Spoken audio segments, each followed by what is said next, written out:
So this video is going to show you how to get into Thailand with your cat. Some things you want to think about before you take your cat to Thailand are, is your cat healthy enough to survive the travel to Thailand? Is there a close friend or relative that they can stay with while you travel to Thailand? First, you want to have the import permit filled out. It's called Form R1-1, and you have to have it certified by a vet. And then you have to have your ID, your passport, your history of vaccination for your cat, both the rabies certificate and the feline version of AIDS vaccine. And then you want to have a picture of your cat, the address in your current country that you're in, United States, and then you want to have a detail of your animal, like the breed, the sex, and the color. And then you want to have an approximate date of arrival in Thailand, the name of the port of exit from your country, so mine would be LAX,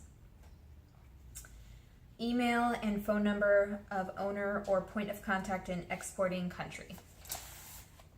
And then you want to have an address and phone number for the place you're going to be staying at in Thailand, your arrival date, your airline, and your flight number, and the microchip number for your cat.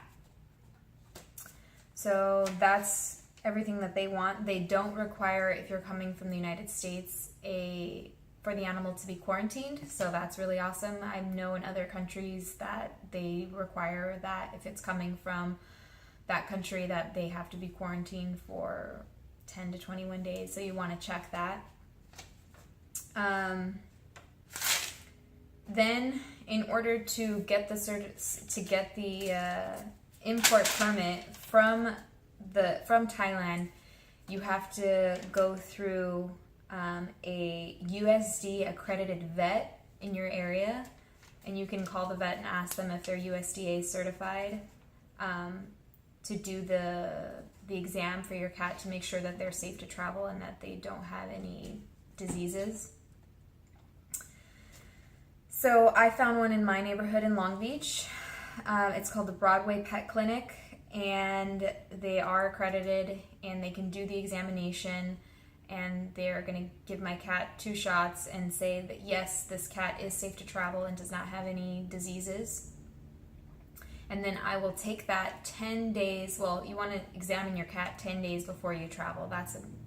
And then you take that to the USDA office. There's one here in LA, thank God, 10 days before you fly, and then they approve it to say, yes, we endorse this this letter by this certified vet, and this cat doesn't have any disease and it's safe to fly.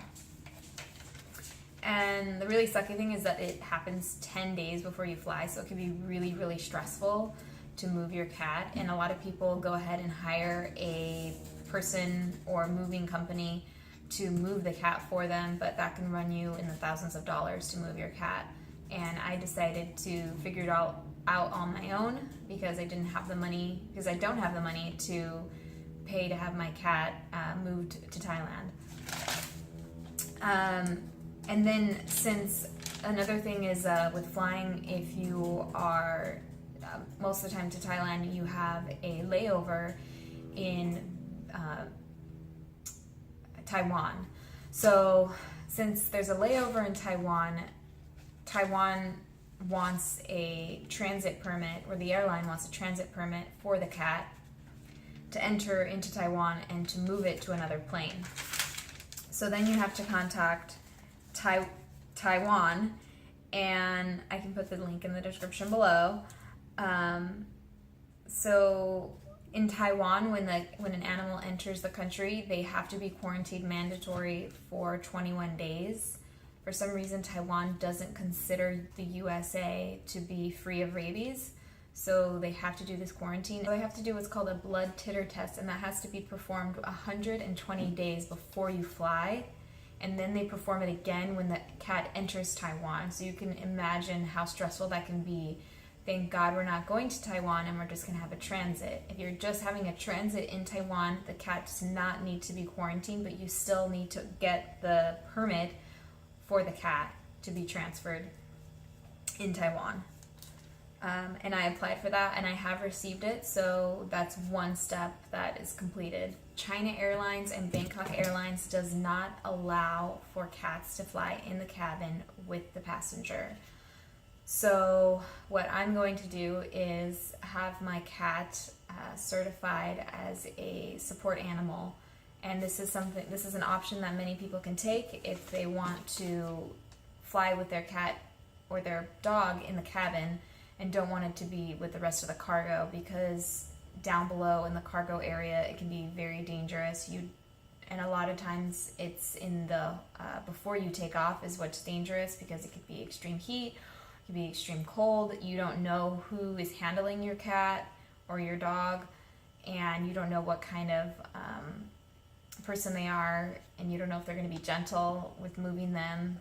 And even though a lot of the cargo areas now pressurized and they are the same temperature as the cabin, it still is very worrisome, because like you're away from your cat for so many hours, you don't know what is going on, and a lot of factors and things can get messed up. They could not have the temperature the same, so you have to be really careful. If your cat or your pet is traveling in the cargo area, you want to make sure that you let the captain know that your cat is traveling, and you want to make sure that your cat is on board below before you take off, because if it's not, then you're going to have a lot of headaches.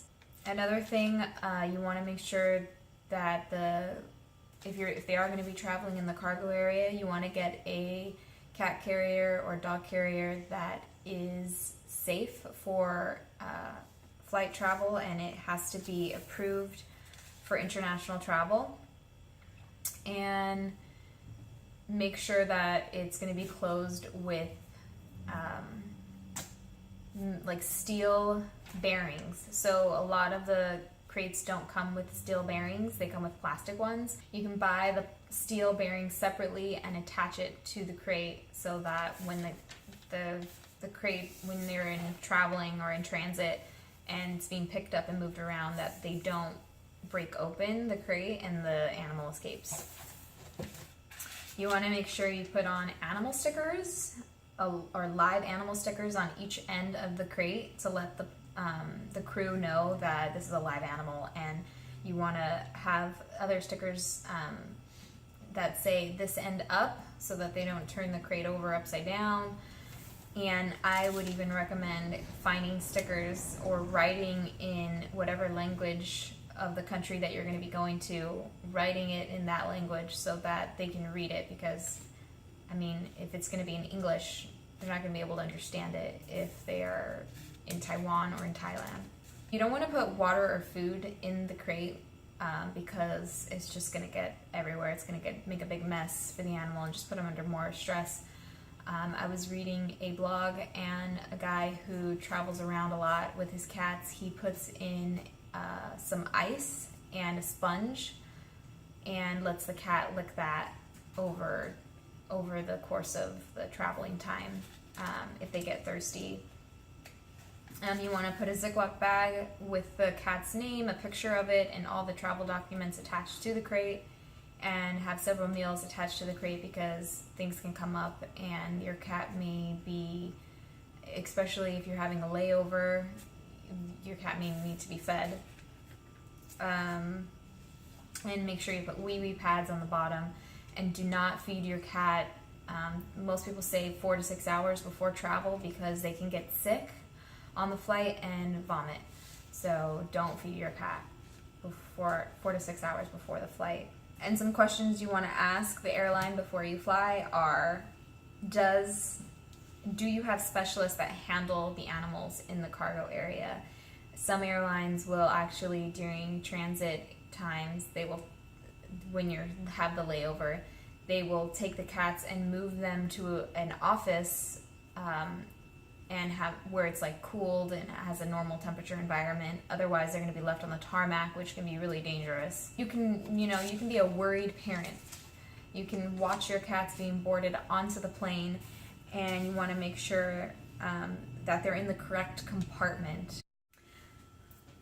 So I want to read you guys the price of what it's going to cost to get your cat into Thailand. For China Airlines, it costs $115 per cat, and you can't have more than one cat in one crate. So they each have to have their own separate crates, and you probably won't want to have them in the same crate anyways because they may fight.